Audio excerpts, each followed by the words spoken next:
গল্পের শুরুতে এই ড্রামার ফিমেল লিড লিনকে দেখতে পাই, যে কিনা তখন এই অদ্ভুত কস্টিউম পরে একটি বিল্ডিং এর লিফটে ওঠে। আসলে লিন এখনই ওর পার্ট টাইম জব করে এলো, আর এখন সে অফিসে যাচ্ছে। একটু দেরি হয়ে গিয়েছে, তাই সে তখন লিফটের মধ্যে ওর ড্রেস চেঞ্জ করতে শুরু করে। তো এখানে কিন্তু একটা ছেলেও ছিল, যার নাম হলো ফ্যাং, আর এ হলো আমাদের এই ড্রামার হিরো। লিনকে তখন ওর বেস্টি কল করে জিজ্ঞাসা করে তার কাজ এখন কেমন চলছে।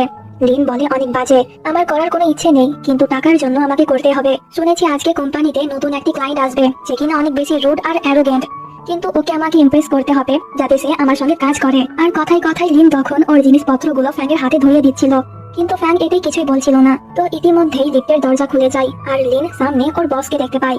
লিন মনে করছিল যে বস ওর জন্য এসেছে, কিন্তু ওর বস তখন লিনকে ইগনোর করে ফ্যাংয়ের কাছে চলে যায়। আর সে তখন ফ্যাংয়ের সঙ্গে অনেক ভালোভাবে কথা বলছিল, এমনকি ওর নামও নিচ্ছিল। এতে লিন বুঝতে পেরে যায় যে এই ব্যক্তি হলো ওদের নতুন ক্লায়েন্ট। ওর তখন ওই মোমেন্টের কথা মনে পড়ে যখন সে ফ্যাংয়ের সামনে ওই বদনাম করেছিল। এখানে বেচারি লিন একটু এম্বারেসিং ফিল করে। ফ্যাং তখন লিনকে ওর লেজ, মানে লিন যে কস্টিউম পরেছিল ওই কস্টিউমের লেজ ফিরিয়ে দিয়ে অফিস রুমে চলে যায়। তো এরপর লিন ফ্যাংকে ইমপ্রেস করার অনেক চেষ্টা করে, কিন্তু লিন যেহেতু ফ্যাংয়ের নামে উল্টা পাল্টা কথা বলেছিল, তাই ফ্যাং ওর সঙ্গে কোনো ডিল করে না। তো সিন এখানে কাট হয়, আর পরের সিনে লিন একটি ক্যাফেতে যায়, আর সেখানে লিন তখন ফ্যাং আর একটি মেয়েকে দেখতে পায়। লিন মনে করেছিল যে মেয়েটি হয়তো ফ্যাংয়ের গার্লফ্রেন্ড, তাই সে এখানে বদলা নেওয়ার জন্য ফ্যাংয়ের কাছে গিয়ে ওকে বেবি ডার্লিং এইসব বলে ডাকে। এইসব দেখে মেয়েটি তখন ফ্যাংকে প্রশ্ন করে যে কে এই মেয়ে। এতে লিন বলে আমি ওর গার্লফ্রেন্ড, আমাদের সম্পর্ক অনেক বেশি গভীর। বাই দ্য ওয়ে তুমি কে? কিন্তু মেয়েটি ওর প্রশ্নের কোনো উত্তর না দিয়ে ওখান থেকে উঠে চলে যায়। ফ্যাং তখন লিনকে বলে হলো তোমার? লিন বলে হ্যাঁ, তুমি আমার সঙ্গে ডিল ক্যান্সেল করেছো, তাই আমি এখন তোমার আর তোমার গার্লফ্রেন্ডের মধ্যে ঝগড়া বাঁধিয়ে দিলাম। ফ্যাং বলে থ্যাংক ইউ, ওটা আমার গার্লফ্রেন্ড না, আমার ফ্যামিলি আমাকে জোর করে ওই মেয়ের সঙ্গে ব্লাইন্ড ডেটে পাঠিয়েছিল, কিন্তু আমি এখন বিয়ে করতে চাই না। ওর কথা শুনে লিন অনেক বেশি অবাক হয়। বেচারি এখানে ফ্যাংয়ের ক্ষতি করতে এসেছিল, কিন্তু উল্টো সে ফ্যাংয়ের সাহায্য করে দিল। ফ্যাং তখন বলে ওই ডিল কি তোমার কাছে খুবই ইম্পর্টেন্ট? লিন বলে হ্যাঁ, কারণ ওতে আমি অনেক টাকা পেতাম। ফ্যাং বলে তাহলে আমার সঙ্গে একটি ডিল করো, আমার নকল গার্লফ্রেন্ড হয়ে যাও, এর বদলে আমি তোমাকে অনেক টাকাও দেবো। তোমার একটাই কাজ, শুধুমাত্র আমার ফ্যামিলির কাছে গিয়ে তোমাকে আমার গার্লফ্রেন্ড হওয়ার অভিনয় করতে হবে, এর থেকে বেশি কিছু না। এতে লিন রাজি হয় না, কিন্তু ফ্যাং যখন বলে যে সে প্রত্যেক মাসে লিনকে 50,000 ইউয়ান দেবে, তখন সে খুব সহজেই রাজি হয়ে যায়। ফ্যাং আরো বলে যে তোমাকে আমার সঙ্গে আমার বাড়িতে থাকতে হবে। এতেও লিন রাজি হয়ে যায়, কারণ সে টাকার জন্য সবকিছু করতে পারে। তো পরের দিন লিন যখন ওর জামা কাপড় নিয়ে ফ্যাংয়ের বাড়িতে যাচ্ছিল, তখন ওর সঙ্গে ওর এক স্কুলের বান্ধবীর দেখা হয়, যাকে কিনা লিন একদমই পছন্দ করে না। মেয়েটি তখন লিনকে বলে অনেকদিন বাদ দেখা হলো, তুমি কি এখন কারোর সঙ্গে ডেট করছো? এতে লিন তখন মিথ্যে কথা বলে যে হ্যাঁ, আর আমার বয়ফ্রেন্ড অনেক বেশি হ্যান্ডসাম। মেয়েটি তখন বলে তাই, তাহলে কালকে একটি পার্টি আছে, ওখানে সকলেই ওদের বয়ফ্রেন্ডকে নিয়ে আসবে, আর আমরা চাই তুমি ওখানে তোমার বয়ফ্রেন্ডকে আনো। এতে লিন রাজি হয়ে যায়। এরপর সে ফ্যাংয়ের বাড়িতে গিয়ে ওর জন্য অনেক রকমের খাবার বানায়। এইসব দেখে ফ্যাংও বুঝতে পারে যে ওর মনে হয় কোনো কিছুর প্রয়োজন আছে, তাই সে এইসব করছে। লিন তখন ফ্যাংকে বলে যে আজকে ওর স্কুলের কিছু ফ্রেন্ড একটি পার্টির আয়োজন করেছে, আর ওরা আমাকেও ডেকেছে, তাই তুমি গিয়ে আমার বয়ফ্রেন্ড সে যে পার্টিতে যাবে। এতে ফ্যাং তখন বলে আমার গার্লফ্রেন্ড হওয়ার জন্য টাকা আমি তোমাকে দিই, নাকি তুমি আমাকে দাও, তাই আমি তোমার নকল বয়ফ্রেন্ড হতে পারবো না। ওর কথা শুনে লিনের মন খারাপ হয়ে যায়, কিন্তু তবুও সে পরের দিন পার্টিতে যায়। এরা সকলেই তখন লিনকে ওর বয়ফ্রেন্ডের কথা জিজ্ঞাসা করছিল। লিন তখন মিথ্যে কথা বলে যে আমার বয়ফ্রেন্ড অনেক বেশি ব্যস্ত, তাই আমি ওকে বিরক্ত করিনি। ওর কথা শুনে এই মেয়েটি তখন বলে কোনো ব্যাপার না, তাহলে তুমি তোমার বয়ফ্রেন্ডকে ভিডিও কল করো, কারণ আমরা ওকে দেখতে চাই। এতে লিনের ইচ্ছে না থাকার সত্ত্বেও ফ্যাংকে ভিডিও কল করতে হয়। ফ্যাং যখনই ফোন রিসিভ করে তখনই লিন ওকে ডার্লিং বলে। এটা শুনে ফ্যাং একটু বিরক্ত হয়ে যায়। সে বলে বলেছিলাম না আমাকে বিরক্ত করবে না। ফ্যাংয়ের এই কথাটি এরা সকলে শুনে ফেলেছিল, আর ওরা তখন বলছিল মনে হয় লিন আমাদেরকে মিথ্যে কথা বলছে, ওর তো কোনো বয়ফ্রেন্ডই নেই। ওদের কথা শুনে লিন তখন তাড়াহুড়ো করে ফোন কেটে দেয়। আর এইদিকে ফ্যাংয়ের তখন একটু খারাপ লাগছিল, কারণ সেও ওর বান্ধবীদের কথা শুনতে পেয়েছিল। তো লিনের বয়ফ্রেন্ড নেই এটা জানার পর এরা সকলে তখন লিনকে নিয়ে অনেক হাসি মজা করছিল। ঠিক তখনই ওখানে ফ্যাং আসে, আর সে প্রথমেই লিনকে বলে সরি, কাজের চাপ অনেক বেশি ছিল, তাই তোমার সঙ্গে রুট ব্যবহার করে ফেললাম। ফ্যাং তো নিজের সঙ্গে অনেক দামি দামি গিফটও এনেছিল লিনের বান্ধবীদেরকে দেওয়ার জন্য। এইসব দেখে এরা তো ইমপ্রেস হয়ে যায়, আর লিনও খুশি হয়ে যায়। সে তখন ফ্যাংয়ের হাত ধরে বলে বললাম না আমার বয়ফ্রেন্ড অনেক বেশি ভালো, এখন বিশ্বাস হলো যে আমারও বয়ফ্রেন্ড আছে। লিন তখনও ফ্যাংয়ের হাত ধরেছিল, এতে ফ্যাং ওর দিকে তাকিয়ে একটু স্মাইল করে, তাই লিন ওর হাত ছেড়ে দেয়। তো এরপর লিন অফিসে চলে যায়। এই ছেলেটির নাম হলো ইউ, যে কিনা আজকে অফিস জয়েন করেছে। তাই বস তখন লিনকে অর্ডার দেয় ইউকে ওর কাজ বুঝিয়ে দিতে। তো লিন খুব সহজে ওর সঙ্গে বন্ধুত্ব করে নেয়, এমনকি সে ইউকে নিয়ে লাঞ্চ করতেও যায়। খাবার অনেক বেশি স্পাইসি ছিল, কিন্তু লিন তবুও কোল্ড ড্রিঙ্কস অর্ডার করেছিল না। ইউ বারবার ওকে অর্ডার দিতে বলছিল, কিন্তু লিন দেয় না, কারণ এতে ওর এক্সট্রা টাকা খরচ হবে তাই।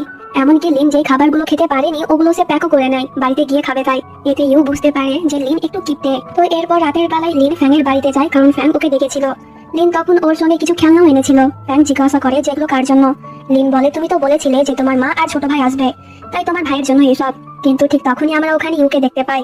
ইউকে এখানে দেখে লিন অনেক বেশি অবাক হয়। সে ফ্যাংকে প্রশ্ন করে যে একে। এতে ফ্যাং বলে এটাই হলো আমার ছোট ভাই।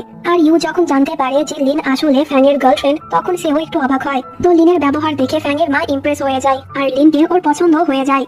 কিন্তু ইউ এইসবে একদমই খুশি ছিল না। তখন সিন একটু ফ্ল্যাশব্যাকে নিয়ে যাওয়া হয়। আসলে আজকে ইউ একটি ছোট্ট ফুল দিয়ে লিনকে বলেছিল যে সে তাকে পছন্দ করে। এটা শুনে লিন ওকে একটু মেরেছিল আর বকাও দিয়েছিল অফিসের সকলের সামনে। তাই তখন থেকেই ইউ এর মন একটু খারাপ। তো পরের দিন ফ্যাং লিনকে নিয়ে ওর একটি ক্লায়েন্টের সঙ্গে দেখা করতে যায়, কারণ ওই ক্লায়েন্ট অনেকদিন ধরেই তার সঙ্গে কোনো যোগাযোগ করছিল না। কিন্তু ওদের বাড়িতে গিয়ে এরা দেখে যে ওরা হাজবেন্ড ওয়াইফ ঝগড়া করছে ওদের কিছু পার্সোনাল লাইফ নিয়ে। বাই দ্য ওয়ে, ওদের ঝগড়া থামলে পরে ফ্যাং এই ক্লায়েন্টের সঙ্গে ডিল করতে চায়, কিন্তু ফ্যামিলির এই অবস্থার জন্য সে এখন কোনো ডিল করতে চাইছিল না ফ্যাং এর সঙ্গে। তখন লিন ওদের প্রবলেমের কথা জানতে পারে আর সে খুব সহজে ওদের সমস্যার সমাধান করে দেয়। আর সে তখন ফ্যাং এর সঙ্গে ডিল করতে রাজিও হয়ে যায়। এতে ফ্যাং ও তখন লিনের উপরে ইমপ্রেস হয়ে যায়। তো বাড়ি যাওয়ার সময় ফ্যাং বলে, যেহেতু তুমি আমার সাহায্য করলে তাই আমি তোমাকে ট্রিট দিতে চাই, বলো তুমি কি চাও। এতে লিন বলে সে যেন কাল তাকে নিয়ে ঘুরতে যায়। ফ্যাং রাজি হয়ে যায়। কিন্তু পরের দিন ওরা যখন ঘুরতে যায় তখন ওদের সঙ্গে ইউ চলে আসে কাবাব মে হাড্ডি হতে। ইউ তখন ফ্যাংকে বলে যে আমি জানি যে তোমরা নাটক করছো, লিন আসলে তোমার গার্লফ্রেন্ড না। কিন্তু ফ্যাং ওর কথায় কোনো গুরুত্ব দেয় না। তখনই কেউ একজন ফ্যাংকে কল করে, তাই সে ফোন রিসিভ করতে একটু সাইডে যায়। আর এই সুযোগে ইউ তখন লিনকে বলে, দেখলে আমার ভাইয়া কত বেশি বোরিং, সে জানে না যে গার্লফ্রেন্ডকে কিভাবে ইমপ্রেস করতে হয়। তাই তুমি ওর কথা ভুলে গিয়ে আমাকে একটি চান্স দিতে পারো, কারণ আমি তোমাকে কখনোই বোর ফিল করতে দেবো না। কিন্তু লিন ওর কথায় কোনো পাত্তা দেয় না। তখন ওখানে ফ্যাং আসে আর সে লিনকে কিছু কসমেটিক আর লিনের পছন্দের ড্রিঙ্ক মিল্ক টি দেয়। এইসব দেখে লিন তো ইমপ্রেস হয়ে যায় আর ফ্যাং ওকে নিয়ে চলে যায়। কিন্তু এতে বেচারা ইউ অনেক বেশি জেলাস ফিল করছিল। তো আজকে রাতের বেলায় লিন ওর বান্ধবীর কাছ থেকে ওর গাড়ি আর ওর সব থেকে সুন্দর জামাটি আজকে রাতের জন্য নেয়, কারণ সে ফ্যাং এর সঙ্গে আজ রাতে ওর একটি বিজনেস পার্টিতে যাবে। এরপর লিন পার্টিতে চলে যায়। ফ্যাং তখন এক নজরে ওর দিকে তাকিয়েছিল। এরপর দুজনে ক্লায়েন্টের সঙ্গে দেখা করে। সকলেই তখন লিনকে ড্রিঙ্ক করতে বলছিল, কিন্তু লিন ড্রিঙ্ক করতে চাইছিল না। আসলে লিন একটু ড্রিঙ্কে মাতাল হয়ে যায়, তাই সে ড্রিঙ্ক করতে চাইছিল না, কিন্তু সকলেই ওকে জোর করছিল। তাই লিনকে বাধ্য হয়ে ড্রিঙ্ক করতে হয়। কিন্তু এটা আসলে কোনো ড্রিঙ্ক ছিল না, পানি ছিল। আসলে ফ্যাং আগেই ওয়েটারকে বলেছিল তারা যেন লিনকে ওয়াইনের বদলে পানি সার্ভ করে। তো এরপর পার্টি শেষে ফ্যাং লিনকে একটি কমফোর্টেবল ড্রেস দেয়, কারণ সে লক্ষ্য করছে যে লিন এই ড্রেসে আনকমফোর্টেবল ফিল করছে। ফ্যাংয়ের এই ছোট ছোট কেয়ার গুলো দেখে লিন আবারও ওর প্রতি ইমপ্রেস হয়ে যায়। তো পরের দিন লিন ফ্যাংকে ওর মায়ের সঙ্গে দেখা করতে নিয়ে যায়। আসলে লিনের মা ওকে অনেক জ্বালাচ্ছে, কারণ সে মনে করেছে যে লিন এখনো সিঙ্গেল, তার কোনো বয়ফ্রেন্ড নেই। তাই লিন ফ্যাংকে ওর বাড়িতে এনেছে যাতে ওর মা লিনকে আর বকা না দেয়। তো ফ্যাংকে দেখে ওর মা তখন অনেক বেশি খুশি হয়ে যায় আর সে লিনকে তখন ফ্যাংয়ের জন্য কিছু মজাদার রান্না করতে বলে। কিন্তু ফ্যাং লিনকে রান্না করতে মানা করে। সে তখন ওর মাকে বলে, এখানে আসার সময় আমরা একটি রেস্টুরেন্টে দেখেছিলাম, ওখানে আজকে নাকি ফ্রিতে খাবার দেওয়া হবে, তাই আমরা ওখানে গিয়ে খাবো। এতে ওর মা রাজি হয়ে যায়। এরপর ওরা তিনজনে যখন ঘর থেকে বার হয় তখন প্রত্যেক মহিলারাই লিনের মাকে প্রশ্ন করেছিল যে লিনের সঙ্গে ওই ছেলেটি কে। এতে লিনের মা গর্ব করে প্রত্যেককেই বলে যে ওটা আমার মেয়ের হ্যান্ডসাম বয়ফ্রেন্ড। এটা শুনে ফ্যাং তখন তাড়াহুড়ো করে লিনের হাত ধরে ফেলে। লিন তখন বলে যে তুমি ইচ্ছে করে ফ্রিতে খাবার খাওয়ার কথাটি বললে, তাই না? এতে ফ্যাং বলে, হ্যাঁ, কারণ আমি চাই না যে তুমি কষ্ট করে রান্না করো। এটা শুনে লিন তখন স্মাইল করে। এরপর লাঞ্চ শেষে ফ্যাং আর লিন কোথাও একটা গিয়েছিল। রাতের বেলায় ফ্যাং লিনকে ওর বাড়িতে ছাড়তে আসে। ফ্যাং তখন বলে, আমাদের কন্ট্রাক্টের 1 মাস হয়ে গেল আর ওদের এই ডিল ছিল মাত্র 1 মাসের। এটা শুনে লিনের মন খারাপ হয়ে যায়। তো পরের দিন লিনের মা লিনকে বলছিল সে যেন ফ্যাংকে আজকেও ওদের বাড়িতে নিয়ে আসে।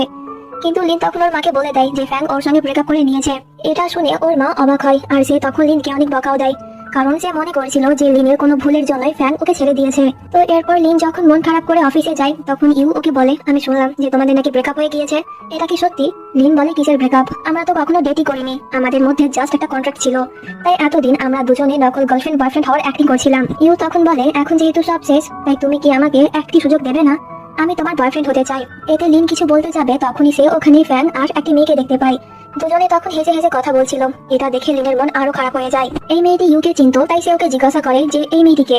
এতে ইউ বলে যে এর নাম লিন আর সে আমার গার্লফ্রেন্ড। এটা শুনে ফ্যাং কিছুটা অবাক হয়। এরপর সে ওই মেয়েটিকে নিয়ে চলে যায়। তো রাতের বেলায় ফ্যাং যখন বাড়িতে যায় তখন সে ওখানে ইউকে দেখতে পায়। ফ্যাং ওকে প্রশ্ন করে যে লিন ওর গার্লফ্রেন্ড কবে থেকে হলো। ইউ বলে, আজ থেকে। কেন, তোমার কি খারাপ লাগছে? ফ্যাং বলে, খারাপ কেন লাগবে, আমরা তো ডেটই করিনি কখনো। ইউ বলে, তাহলে তো কোনো ব্যাপারই না, আমি এখন লিনের সঙ্গে ফ্রিলি ডেট করতে পারবো। এই বলে সে শাওয়ার নিতে চলে যায়। তখনই লিন ইউ এর ফোনে একটি মেসেজ করে যে আমি একটি ক্লায়েন্টের সঙ্গে হোটেলে আছি, তাই ইউ যেন তাকে পিক আপ করতে আসে। এটা দেখে ফ্যাং তখন উল্টাপাল্টা চিন্তা ভাবনা করতে শুরু করে যে ওই ক্লায়েন্ট হয়তো লিনের সঙ্গে খারাপ কিছু করছে, তাই বেচারা তখন থাকতে না পেরে ওই হোটেলে চলে যায়। ক্লায়েন্ট তখন রুম থেকে বার হচ্ছিল। এটা দেখে ফ্যাং ওকে জিজ্ঞাসা করে যে লিন কোথায় আর তুমি ওর সঙ্গে কি করেছো। ঠিক তখনই রুম থেকে লিন বার হয়। লিনকে দেখে ফ্যাং দৌড়ে ওর কাছে গিয়ে ওকে প্রশ্ন করে যে তুমি কি ঠিক আছো, এই লোকটি তোমার সঙ্গে খারাপ কিছু করেনি তো? এতে লিন ফ্যাংকে বলে যে না, আমি ঠিক আছি আর ও আমার সঙ্গে কিছু করেনি, আমরা তো জাস্ট বিজনেস নিয়ে কথা কথা বলছিলাম। আর তাছাড়া আমাদের মধ্যে তো কোনো সম্পর্ক নেই, তাই আমি আমার লাইফে যা ইচ্ছে তাই করতে পারি।